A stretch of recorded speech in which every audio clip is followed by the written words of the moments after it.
All right, why don't we go ahead and get started? It's 1:05. Thanks everybody for joining. Appreciate all of you guys being here and taking the time. This is being recorded so that you can actually watch it after. We're bringing in a couple of guests that are contacts and people who have been here with our community for quite a while and wanted to highlight their experience through all of this. And each of their cases, they have a very unique perspective. In terms of one being an entrepreneur, one having not only a side business, but her day job and some other experiences with her day job. But I want to introduce Madeline and then Kate also. Madeline and Kate, if you wouldn't mind giving a little bit of your background and highlighting your experience right now as well. Sure. Hi, thanks for having me. I've been in Baltimore for about 10 years working in media relations and marketing. I love Baltimore.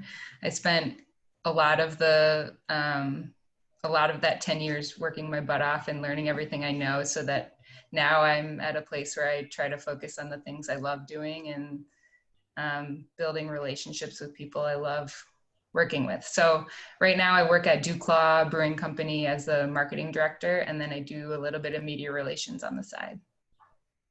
Awesome. And hi, I'm Kate McKay. My background is kind of all over the place, but I've landed in this space where I now have my own business, Right to Be Relevant, where I help people basically understand their innate personality preferences and then make those relevant in their own life.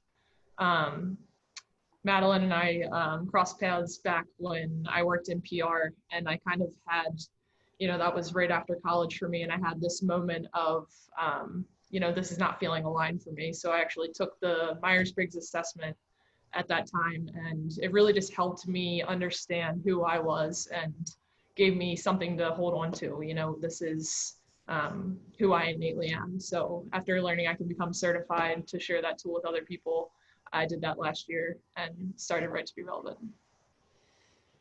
Awesome.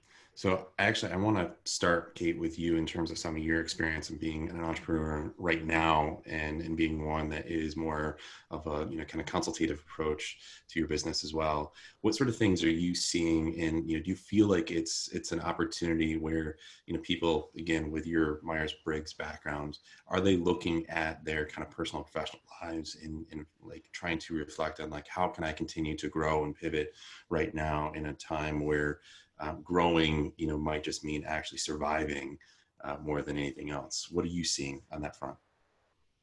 Absolutely. I think it's really been interesting from my perspective, because a lot of the things I was talking about before COVID are now just kind of like really on, people are really, it's top of mind, this connection to self and understanding, okay, who am I, what matters to me, and where am I focusing my energy?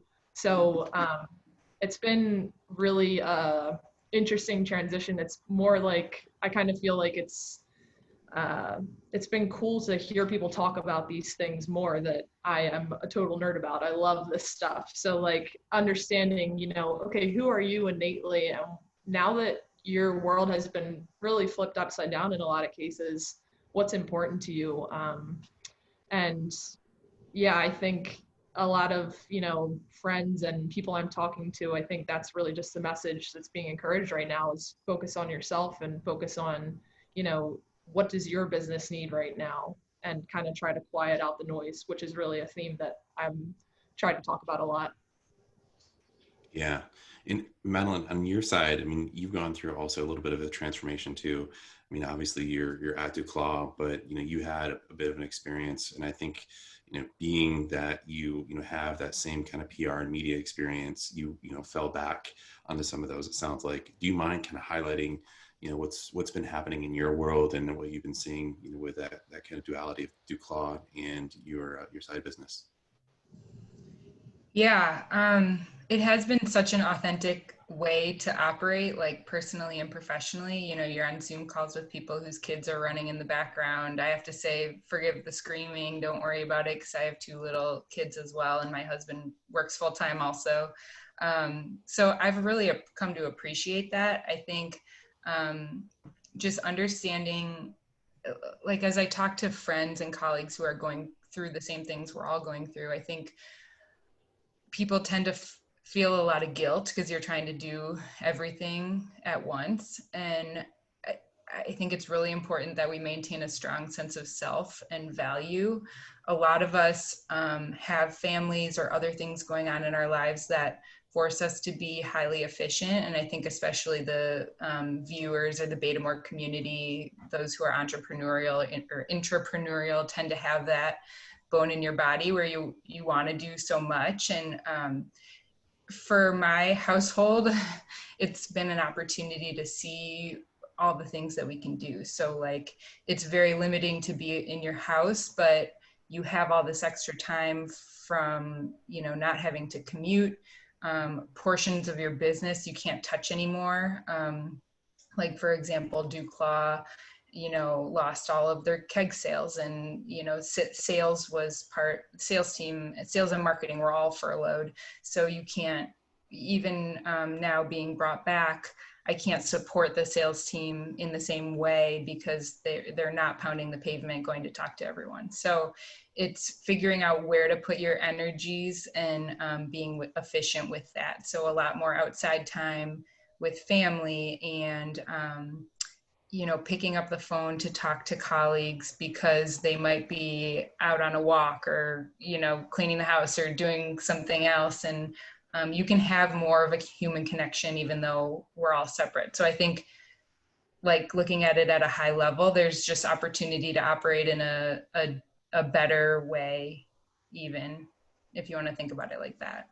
Almost like a more authentic, empathetic. Empathetic, yes, hugely. Everyone's dealing with everything, to like your point too. I have an 11-year-old who's going from wrapping up 5th grade on Zoom. It's so hard. So bizarre with a pre-puberty, social emotional development. It's interesting to watch the changes just in 2 months too, in terms of how she basically become. I think her name is Zoom now. I just call her Zoom. Yeah. When I'm talking with clients, we talk about this idea of continuity, finding continuity in who you are. So, we all are human beings before we are the business owner, the spouse, the parent. At the core of that, you have yourself, and you are a human being with emotions and wants and needs. So to what Madeline's saying, I totally think that's been a theme I've been noticing, is just like, this compartmentalization we've been doing maybe in the past, where like, okay, when I'm in this building, I have my work hat on and I have that version of me. And then when I'm over here, I have this version of me. And now all of a sudden, you guys are in my kitchen, and this is the version of me that you're seeing, right? So it's all about, I think it's really interesting to watch that and just see, maybe analyze yourself and observe, okay, do I have that continuity? Do I feel comfortable really, going in and out of all these roles that I have in life? Or is it very, a weird adjustment to switch? So just finding that continuity, I think now's a great time because you don't really have a choice. In perspective, it's like, because it's like, you're right, you always get like, this hat, that hat, right? And then it's like all of a sudden, here's the 360-degree human talking to that is, got the same issues, has kids, has challenges, has, all the constrictions that everyone's felt to various degrees. I think it's interesting. Go ahead, Madeline. I was going to say, I think it magnifies our limitations as well. Maybe that's not the right word, but like our flaws.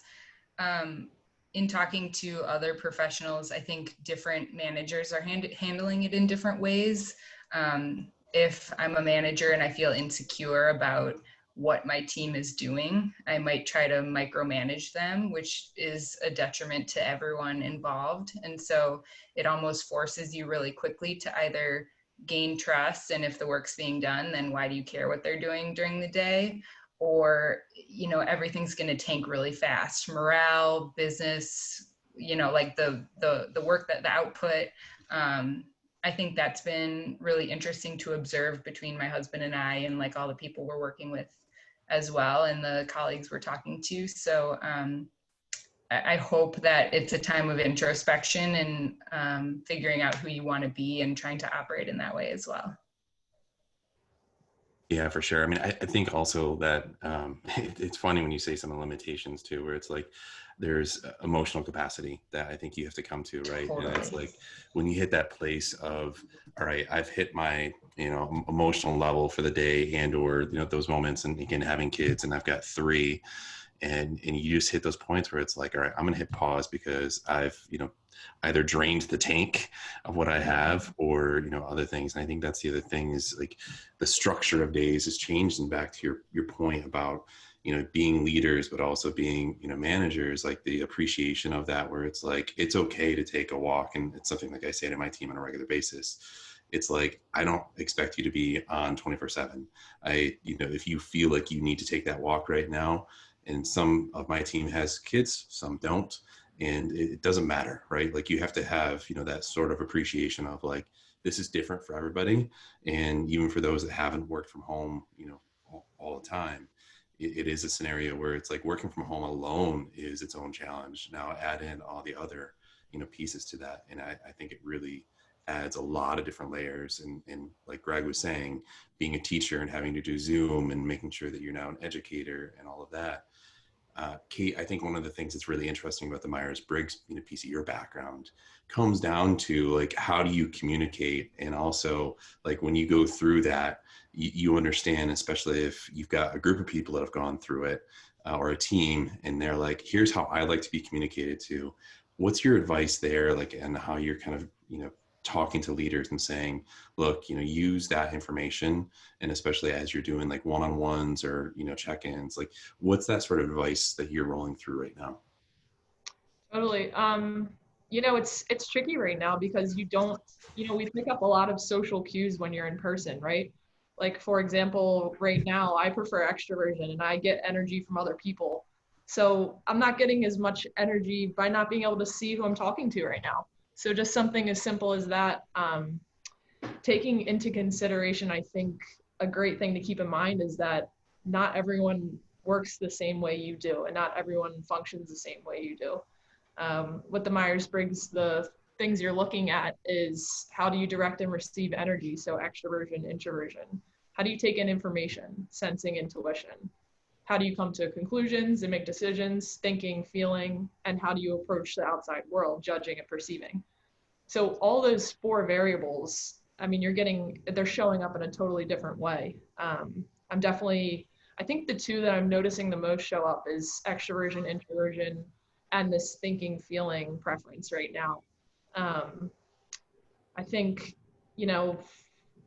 it's a great tool to be aware of yourself, but also to be able to have that strength of knowing how my team member likes to be communicated to, how they operate is so important right now, because you are missing that in person, picking that up in person, right?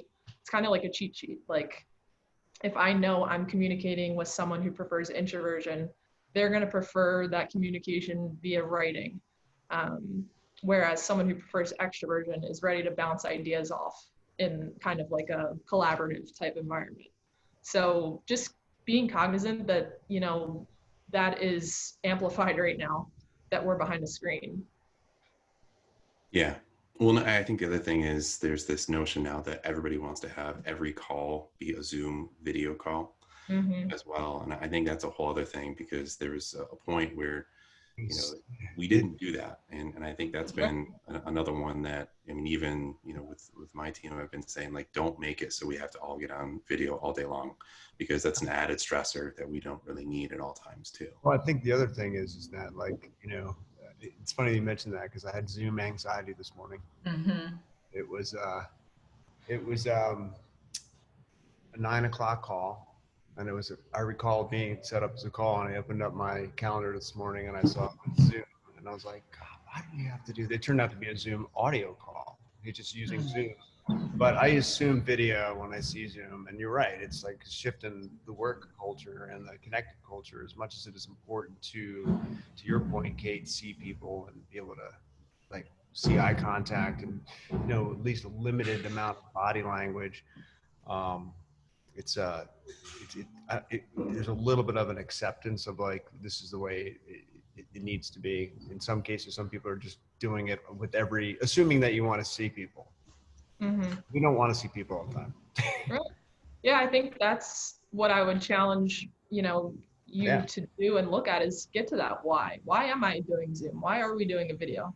Maybe if it is just to check a box and say you had a meeting, that's not really efficient. And maybe that's not serving the introverts on your team. Right. So being cognizant of that balance, maybe this is time for introverts to shine in that writing communication. So really just acknowledging that not everyone is loving this video Zoom life, I think is really important. I think there's also just a lot of people who, to your point, introvert, extrovert, like the introverts have had no problem with the quarantining and staying at home. Yeah. Right. Actually, they're loving it. Funny memes about it. Like, I've been training for this my whole life. I'm ready. Yeah. Yeah, I've heard that. Like, so this is like, nothing's changed in my world. I love it. I come home and I cocoon, so I'm a homebody. And then there's people like me who just can't sit still. I'm like, but we've got plenty of space, and I'm grateful for the space that we do have. So it is at least change up the scenery. For sure. Madeline, I want to actually talk about some of your Duclaw experience on this too, because obviously like being, typically you would be in the brewery, on a regular basis. It seems like, from a marketing standpoint, you guys are really, getting into some interesting kind of themes and doing a lot of experimentation of all of your different types of marketing, including, getting acknowledgement for, some of the interesting beers that you were doing. And then you were furloughed, right? So it's like you had to stop, doing a lot of that. What was your experience with that? And again, I think the furlough piece of it's really important to explore too, because there's a lot of people like yourself that, you were working really hard to continue to grow an organization that, is a challenger brand in the beer industry, and the beer industry is super competitive. I've spent a lot of time in the industry as well. And it's a tough one. So tell me kind of like your mindset, but also like, how did you approach that entire experience? Of furlough or just going through? Yeah.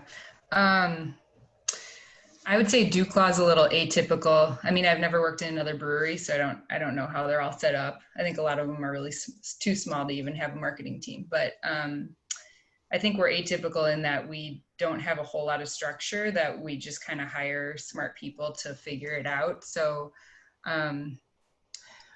it was like, meetings every day once this started happening, talking about what like scenario planning and whatnot. So I knew this was a real possibility to be furloughed, and we furloughed all sales, marketing, and non-essential, even like brew house. The brew house still operated, so there was just a really slim team. Most of the beers that were planned remained in production, and we just continued that. I think the challenge from a marketing standpoint is in beer, there's a lot of like very tight timelines when it comes to label approvals through the government, and new beers are coming out a lot, like every 6 to 8 weeks or faster than that even. So losing that timeline is getting off that timeline is really tough. And then the sales cycle, I think I send about 16 sales emails like to distributor partners every month. So to be furloughed for 6 weeks, I think was probably very taxing on the person who was absorbing some of that work. But from a personal standpoint, I had been at home maybe a week or so when I got the call from my friend.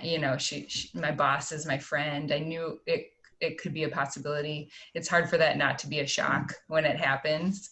I still remember sitting on my bed taking the call, and my husband was walking through the room on another call, and I just repeated it out loud. So we're all furloughed, until further notice. And he just kind of gave me a look, and we looked at each other, and he left the room, and he ended up being on back-to-back calls that day. I don't think I saw him for like another 5 hours. To recap, and in those 5 hours, I filed for unemployment. I think I just went into sort of action. I wasn't processing it. I just kind of started acting. So I filed for unemployment. I was fortunate enough to successfully do that. And then I had had a business name in my mind for years that I just never did. So I just made like a little logo and put something on LinkedIn and texted a dozen people if you need media relations support in the interim, and, you know, did all the things. And then went to bed, or, you know, Chris and I talked that night about what our new normal would be. We've been working on adopting a child for the past year or so. So we decided my new role would be taking care of our two little kids, working on the adoption process, and if I can get a client or two on the side to make me happy, we'll do that. Also knowing how to price myself appropriately, because time is limited in this time. So I don't want to just work for pennies, because that would not be worth it at all. So we did that, and we just shifted. Going full-time childcare was probably the most challenging part of furlough for me. I really had to figure out how to do it. I think the other parents on this call probably remember when social media was kind of exploding with like homeschool ideas and like homeschool tips. And I was like, what is homeschooling? Like, I don't even know how to do this. My kids are 4 and 2. So there was a lot of anxiety there. Like, our kids have always been daycare warriors, like before care, school, after care, because Chris and I have always worked, and I just love, you know, we love work and we love our family time too. It's just the way we've chosen to raise our family. And so I had to buy like popsicle sticks off Amazon. You know, I had to figure out how to get art supplies in the house and like buy a bunch of toys. We kind of had an Amazon crisis because I bought so much just to like set us up for kids. So I had to work through those emotions. You know, the question about can I watch TV is terrifying. So anyways, that was like the hardest thing. Sounds strange to say out loud, but we got into a rhythm where we could switch off a little bit for some respite. I figured out if I wake up, you know, a couple hours before the kids do and can like work out or go for a walk, like that's when my creative ideas would come. It's hard to make space for creativity when you're home all day. So I had to learn that about myself, that I needed to kind of get away in order to do that. And just doing like a workout in the basement among all the toys wasn't really going to cut it. So I really had to leave. And those are creative ideas about work and home life and whatever it may be. I think that piece is an interesting one, because you, as being a practitioner and being a media relations person, like you've got to figure out how to get a little creative there. I think that for me, you know, again, that is my background as well, as being a communicator and a marketer. Finding those creative moments is really hard right now. But I want to kind of go on to, you've got, you know, Dwell, your new kind of side hustle, if you will, or could have been your full-time hustle if you know, were furloughed too long. But you posted a really interesting article, because you're always reaching out to other media professionals, and I would love if you kind of highlight like some of those points, because that to me was really insightful, because, you know, they're also human. You know, there's a person behind all of those journalists, but, you know, they're dealing with some interesting struggles that you're able to get insights into. Sure. So I don't know, I'm not super familiar with whether the Betamore community works with the media a whole lot. I would assume that technically, or Morgan from the BBJ, or, you know, you guys get covered probably by those reporters and are interviewed and whatnot. So I was actually working with a city garage company, and they had this idea, and I was like, oh, this is really cool. Like, I think I could get this like on the Today Show or something. Like can I pitch this, basically? And they were nice enough to let me pitch something that wasn't in our original pitching plan. And I did a whole lot of outreach, very targeted, and to publications and reporters that I felt like this was like a slam dunk. We had everything in order, and I really didn't get many placements. So that was one red flag. I was very, confused. And some of the conversations I was having with reporters, they were just very busy and scattered, and almost emotional, something I had never really, it was different than anything I'd experienced before. If you have a bad pitch and you get ignored by a reporter, that's one thing. But if it's a good pitch and you're not even really getting through, that's a whole other thing. And then I was doing something with a local TV station, and we taped a Skype interview, and they said the air date was going to be in a month. And that was another red flag, just in like short turnaround, short lead news stuff that's kind of fluffy and you can work in. That was another red flag. So I was like, something's really going on here. And so I just decided to interview as many reporters as I could in the past couple weeks. I tried to do print, digital, broadcast, and, national, local, all that, and just understand the reporter, like the journalist experience right now. I think we all know that newsrooms, I should say, are shrinking. I think since 2008, they've been cut in half, or newspapers have been cut in half, and then the media industry as a whole has depleted like 23% or something crazy. So it was very interesting experience to hear from them directly. A lot of them wanted to remain anonymous because they were afraid for their jobs. But basically, like, reporters aren't really doing much beat reporting anymore. A lot of them are pulled to COVID stuff, reporting on this like really complex medical issue for the first time, which creates a lot of anxiety. They're at home just like all of us with family, yet they're trying to produce accurate information and guidance for the community to survive and kind of make it through this. A lot of work that they had been, like long lead work that they had been working on maybe for months or years or whatever, what have you, is immediately, irrelevant. They might be writing a story at 9 a.m. that's irrelevant at 1 when the governor speaks or whatever it is. So they're just having a really hard time, and there's not a lot of money in the media industry right now. So beyond furloughs and layoffs, there's pay cuts and just general low morale. So I think like the fact that the media industry, something we rely on so much, and that we have almost an aversion to pay for, it's really an interesting reflection and sign of the times that we need it so desperately but aren't willing to support it. So that was sort of an interesting insight coming out of that, and I wrote a little piece on LinkedIn about it. Yeah, and that's Kimmy's going to go ahead and post that for everybody in the chat so everybody can see that.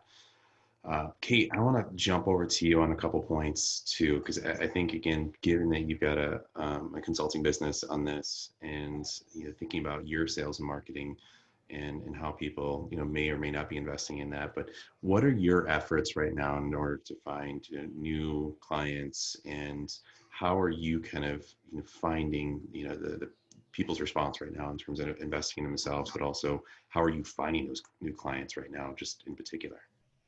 Yeah.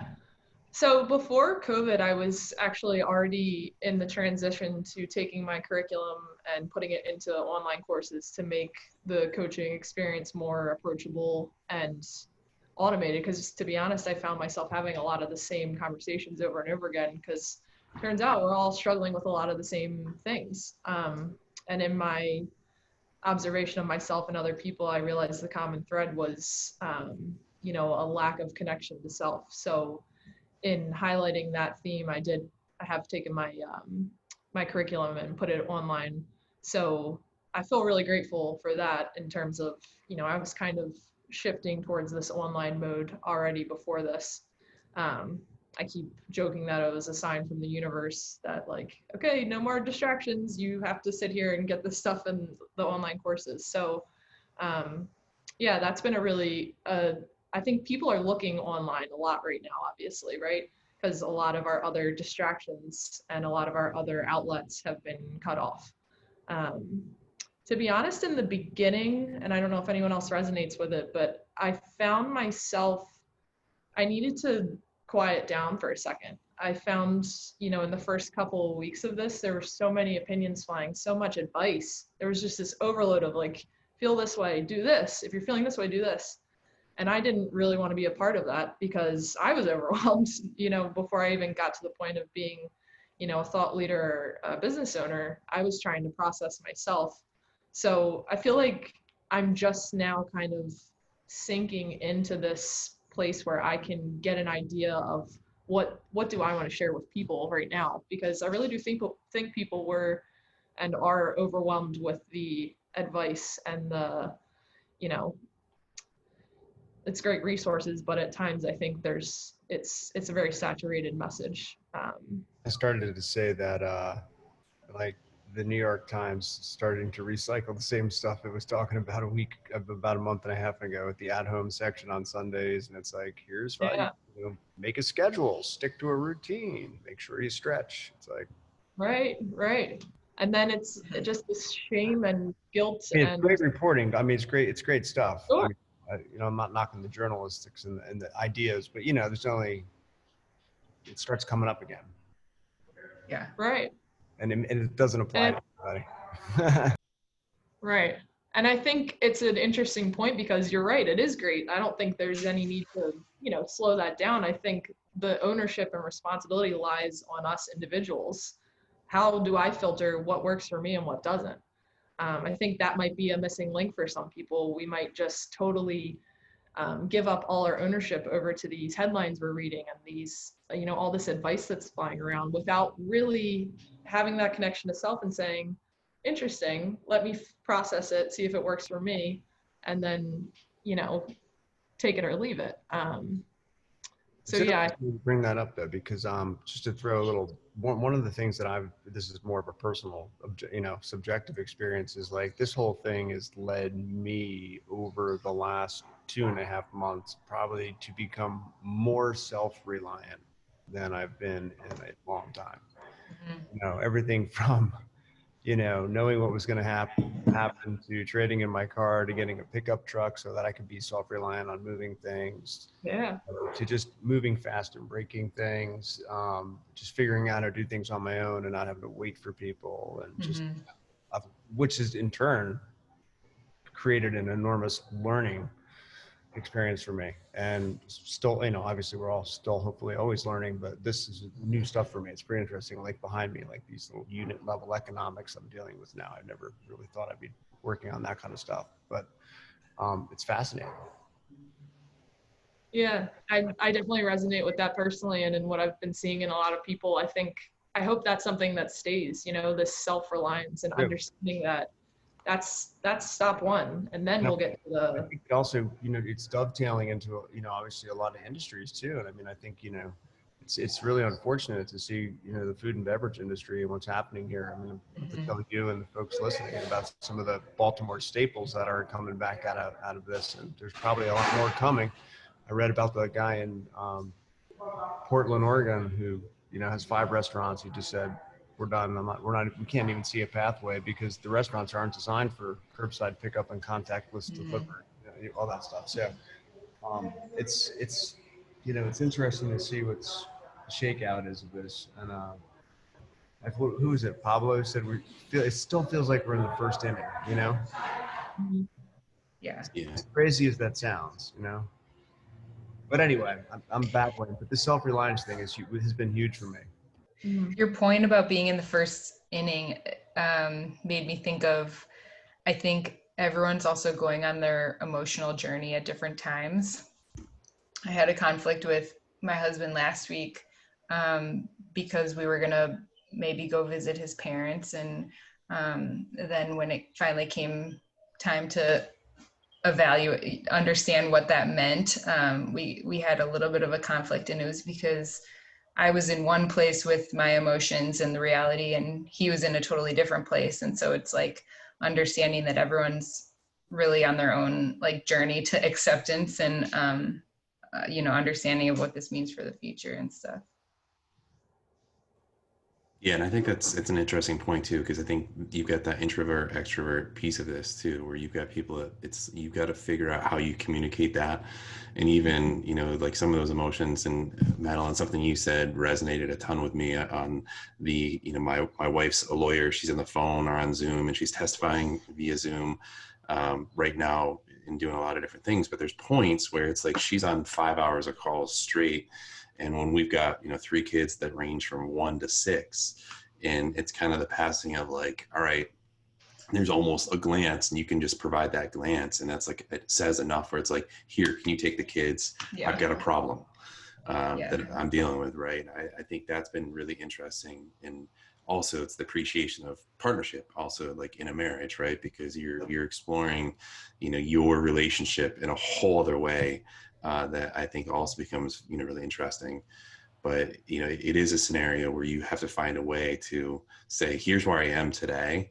And I think, Greg, you and I have talked about this a lot too, where there's a lot of people where we have to kind of step back, and our normal reaction of like, why aren't you there? Or why aren't you, kind of feeling the same way that I do on it? You can't have that reaction anymore. You have to figure out a way to find the middle ground, and even, get to that place where it's like, you may not want to talk about it at all, but having to talk through those feelings becomes really interesting.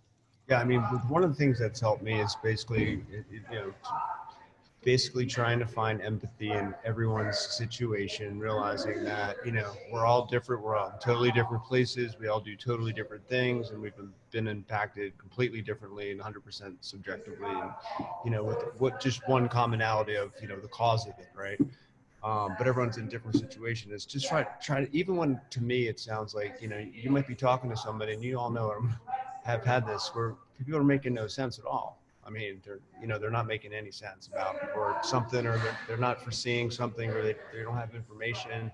And it's just like, you get it. Or they're trying to resemble a sense of normalcy because everyone's trying to hang on to some sense of normalcy. But I found that earlier in this whole thing, when it first came on in the first 3 weeks, that was a real struggle for me to like try to get through that. Then I found the empathy, and just like, it's just, sorry about the noise. That helped me go, and then trying to understand, like, from people's position, like where they're coming from, and understand how they can see that allows me to process the situation once you see it from their eyes, whether it makes sense to you or not. You just go, okay, I get it, and then you could potentially offer a solution with more receptive ears. So I'm bouncing off that. I think I'm hearing a lot of thinking and feeling preference in that. So someone who prefers thinking is, when they make decisions, they're kind of taking a step out of the situation and looking at it objectively, and are taking more of a logic-based, task-oriented approach, right? Whereas someone who prefers feeling is more taking a step into the situation. Let me feel it out. Who is this going to impact? Let me seek harmony, empathy, compassion, more of that approach. I totally resonate with what you're saying, because I prefer thinking, and I've noticed me having to consciously pull in that feeling side.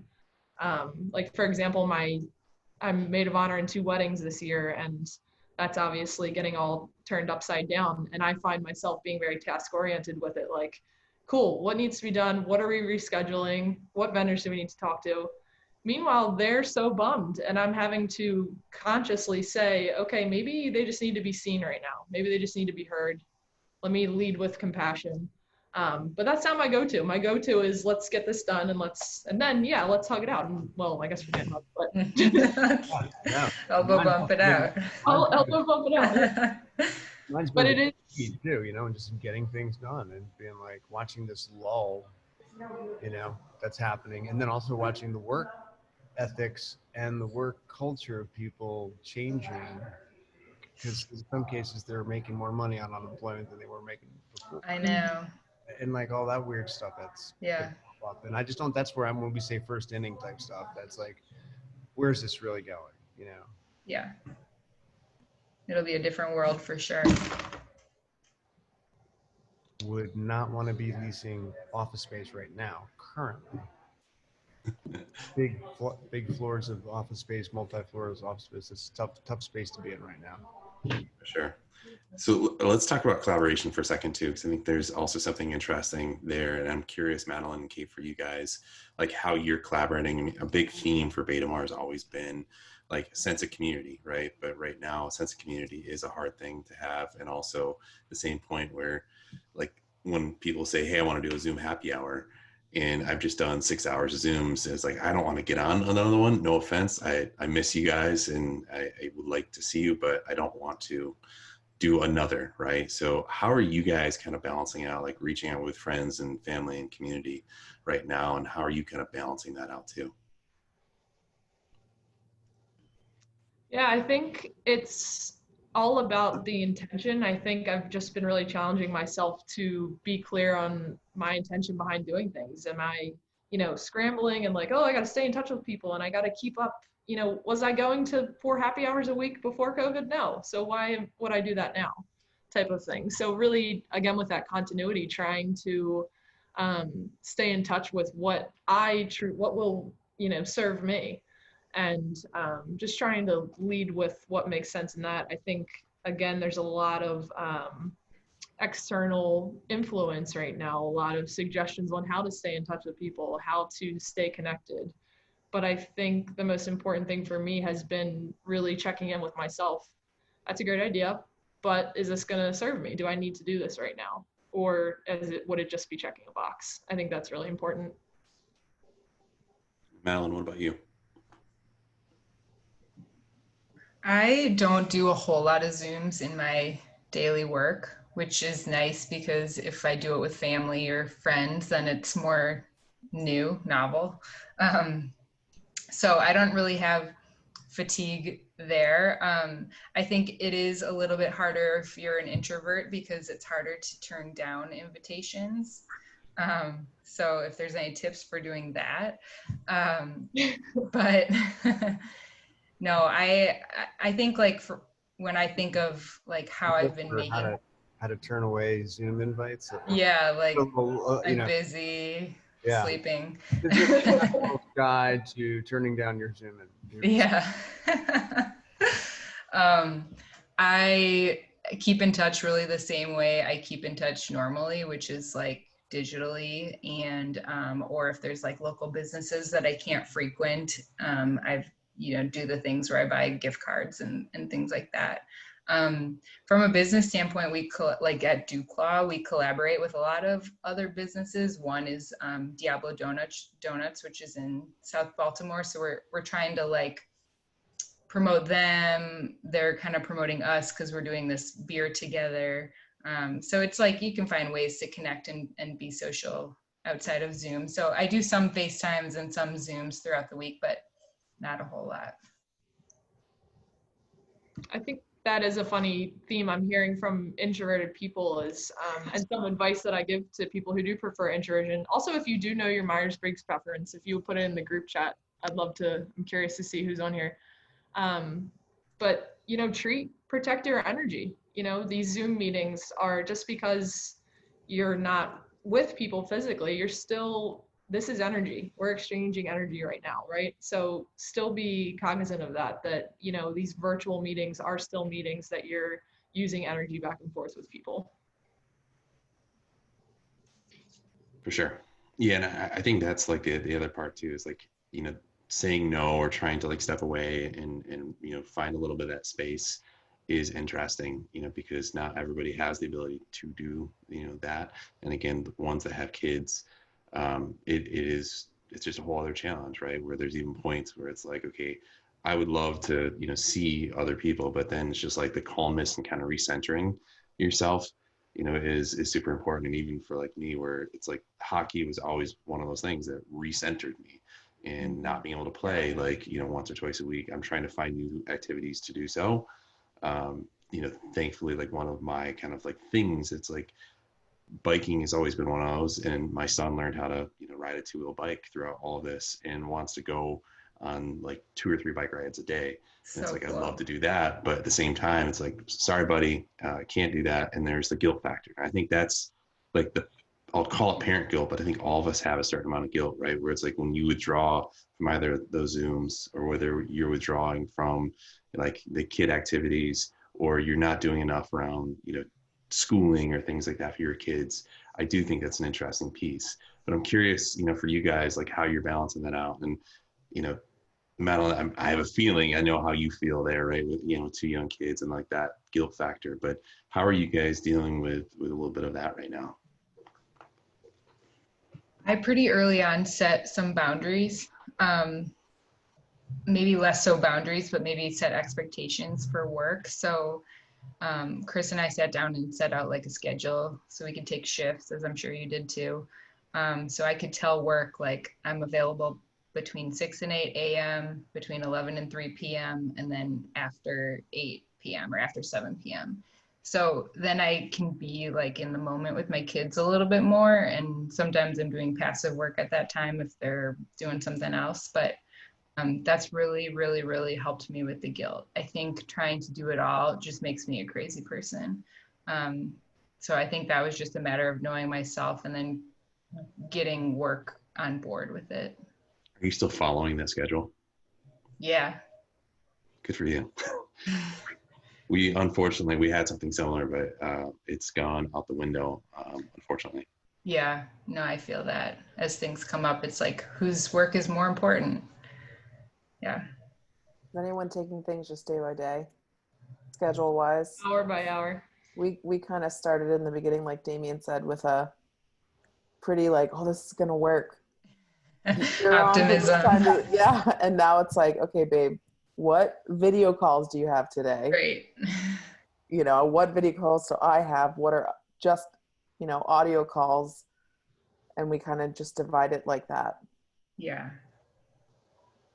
Yeah. Well, even for me, and I started doing something similar, Madeline, to yours, where it's like you either wake up early or go to bed late, more on the late side, because again, having a 1-year-old, like he's up pretty early anyways. But the other factor, and I think others are probably dealing with this too, is like if you deal with different time zones. So it's like I deal with from East Coast to West Coast and overseas as well. And that's where like that rigidity, I had to throw it out for that reason alone, because I couldn't, kind of say like I'm only available during those structured hours. That makes sense. So we've got about 10 minutes, here. And again, if there's questions for the panelists, please, put those in there. Bridget, one of the things that you mentioned was the myth that Madeline busted around kind of the lower capacity in newsrooms, but not necessarily meaning more work for freelancers. I think that's an interesting thing too, and again, thinking about, being a freelancer at this moment in time, I can only imagine is scary, there. But Madeline, like for you, like when you were kind of freelancing and or looking for some of that business, and Kate, the same thing for you. Again, you're looking for new business as a one-person show. How are you guys, feeling there? Are you feeling like, you are getting some of that overflow because capacity is being lost elsewhere? Or what does that kind of structure look like for you in terms of how you're, approaching those new business opportunities? Yeah, I've noticed an increase in opportunities, definitely. You definitely do hear about a lot of people who I've been definitely tempted to dip my toe back into PR world and doing some freelance marketing stuff. So that for me has been just remaining clear on where I am right now. And, I need to be adaptable and adjust, but I'm staying clear on what my goals were before COVID, as opposed to jumping at any opportunity that presents itself. So just staying clear on where I'm headed has been important for me. That's fantastic. And Madeline, what about you? I can relate to that in terms of like, I selected the like one vertical of marketing that I love and that wouldn't totally stress me out to like do or figure out how to do, which is media relations. And then like from an income standpoint, I think we just approached it taking my salary out of the picture while I was furloughed, and then anything I could get on the side would just be a bonus. Now we were fortunate enough to be able to do that, and certainly some of the money that I brought in was used for our daily expenses and things like that. But it's like, I don't know, everyone has to kind of figure it out depending on their own situation. That was a little tough. For sure. Well, and you also hit on something earlier on too about like Amazon purchases and you're buying things and your Hmm. purchase behaviors changed a lot. And that's the kind of last topic that I want to wrap up with is like some of your purchase and kind of your behaviors in all of this and how it's changed. And even like food consumption, I think is another, interesting one. But I'm curious on the buying side. And Greg has a whole other kind of perspective of this too, because of working with an e-com business that had to, fully pivot. But how are you guys seeing, those behaviors change right now? And, Duclaw being one of those, right? Where, I can imagine where keg sales going down, you have to figure out like, how are you doing? And you're seeing a lot of breweries pivot even to a place of having either pickup or, beer delivery as well in certain areas too. What sort of things are you guys seeing on that front of kind of the behaviors in e-commerce? On a Personally, professionally too. Sorry. Okay, yeah, sure. On a personal level, our budget totally changed. I'm super interested to hear how that changed for you guys because our grocery bill doubled almost. And but you're not paying gas. You're all the things that you buy when you're out eating out. We just don't really do anymore. Um, Kids' toys is an elevated line item, and then learning how to do toy rotations and things like that. So yeah, we're saving more being here, so that's been useful. And then we've decided to invest in our like we're willing to spend on things that are gonna make us better or more successful in the future. So like some tech stuff, some coaching. I'm trying to think of the other things that we invested in. So making those decisions that like if it's an investment in our future, we've added them into our budget, if that makes sense. For sure. Kate, what about you? Yeah, I noticed that it's interesting to look at it from a place of what am I using to distract myself from myself and my life, and what am I using to complement myself and, lift me higher and keep me moving. So I think I've tried to pay attention to that and, not just replace all these distractions suddenly being cut off with new distractions, right? So being cognizant of, what is the, again, back to this, what is the why behind why do I need to buy this? Is it because it's keeping me from thinking about myself right now and my situation? Or is it, complimenting me and helping me out? So, I think that's an interesting thing to observe about where you're getting your distractions and what you're using to, move you forward versus hold you back. For sure. And I mean, even, for like my personal standpoint, pulling out the Xbox and like using that, it's something where it's like I've never been able to spend a ton of time on it and never wanted to really. It was just more like when I need to unplug, here's how I can do that. But it's funny to kind of think about like where you're spending that time and even your, screen reports, right? Where it's like your iPhone or your iDevice is like telling you your consumption behavior, like changing, that too. And that nagging feeling of, wow, my, consumption went up by 3 hours from last week is like a Yeah. frightening thing to see as well. Definitely. All right, so let's go ahead and kind of wrap up. Any last points or thoughts that you guys have that you'd like to kind of share about your mindset, in the moment? And again, I want to thank you guys for all the great topics that we've explored and everything else. I'd like to echo that. Thank you, both of you. Thank you guys. This was awesome. I think one thing you said on the last webinar about just like having the opportunity and to have the confidence to reinvent yourself at this time, and that can be such a good thing and such a little risk right now because no one's questioning any changes or it's like the time to do that. And so feeling okay doing that, I think is a good thing. Totally. I definitely resonate with that. And I think my theme right now that I share with myself and others is just be kind to yourself right now. Give yourself permission to feel and be whatever it is you need to feel and be right now. And do you. Focus on tuning in. This is a great gift right now to remove some of those distractions that you may have had throughout your day. Right now, you really have this opportunity to turn inward and get more familiar with what it is you want and need in your life, and working with that instead of against it. I think you have a great gift right now to do that. And thank you guys so much for today. This was awesome. I really appreciate it. Yeah, It's no, fun. and I love that point, Kate. I mean, you definitely, that focus right now, I think is super, super important. So with that, and again, I want to thank you guys for the time and everybody else for joining too. We are going to go ahead and put these out. They'll be available to watch again. It's all been recorded. So thank you, everybody. And with that, we will wrap up. Okay. Awesome. See ya. Bye, guys. Be well.